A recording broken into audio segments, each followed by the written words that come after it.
Indian national Lokdal party की नगरपालिका और नगर निगम चुनाव में अप्रत्याशित सफलता से चौधरी ओम प्रकाश चौटाला भी इस वक्त गद नजर आ रहे हैं। चौधरी ओम प्रकाश चौटाला ने जो है सभी जीते हुए जो उनके चेयरमैन हैं, जो उनके पार्षद हैं, उन सभी को बधाई दी है और दरअसल बड़ा ऐलान भी किया है। साथ ही साथ ओम प्रकाश चौटाला ने कहा कि कार्यकर्ताओं की मेहनत का नतीजा है कि अब इंडियन नेशनल लोकदल पार्टी फिर से प्रदेश के अंदर राज बनाने की तरफ चल रही है।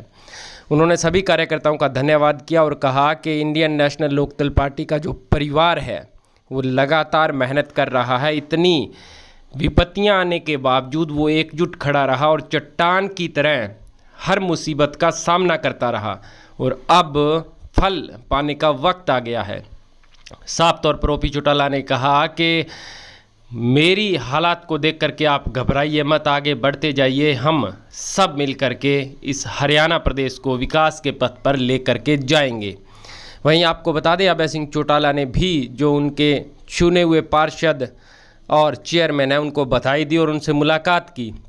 इस दौरान अभय सिंह चौटाला ने कहा कि एलनाबाद हलके में जो प्रत्याशी जीता है वो उन्हीं की पार्टी का था, टिकट मांग रहा था लेकिन टिकट हमने जो हमारे पुराने साथी हैं उनको दे दिया। मनमुटाव चलता रहता है लेकिन उम्मीद है कि जो साथी जीता है वो हमारा ही है और हमारे पास वापस लौट आएगा।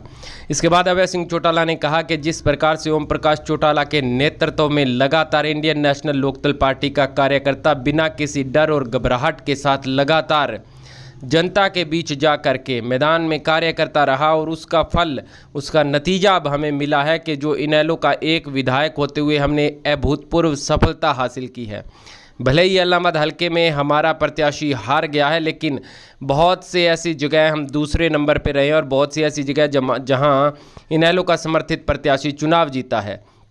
इसके साथ साथ अभय सिंह चौटाला ने अन्य विपक्षी दलों पर जम करके भड़ास निकाली। उन्होंने कहा कि जो लोग सरकार बनाने के सपने देख रहे थे उनके अब सपने धराशायी होते हुए नजर आ रहे हैं। वहीं दुष्यंत चौटाला पर निशाना साधते हुए अभय सिंह चौटाला ने कहा कि जो लोग भाजपा के साथ मिलकर के चुनाव लड़ने की इच्छा जता रहे थे, भाजपा लगातार उसको इग्नोर कर रही है।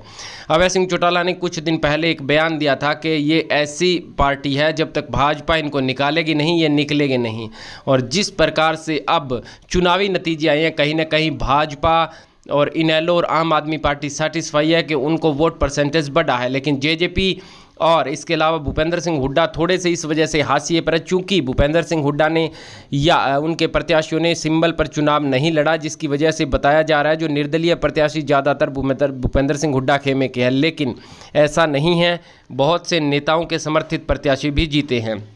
और जेजेपी की यदि हम बात करें तो डबवाली और उचाना हारने के बाद भी कहीं ना कहीं अब दुष्यंत चौटाला के मन में एक बात जरूर आ रही होगी कि आगे भविष्य में क्या होगा, 2024 के प्लान को लेकर के क्या रणनीति बनाई जाए।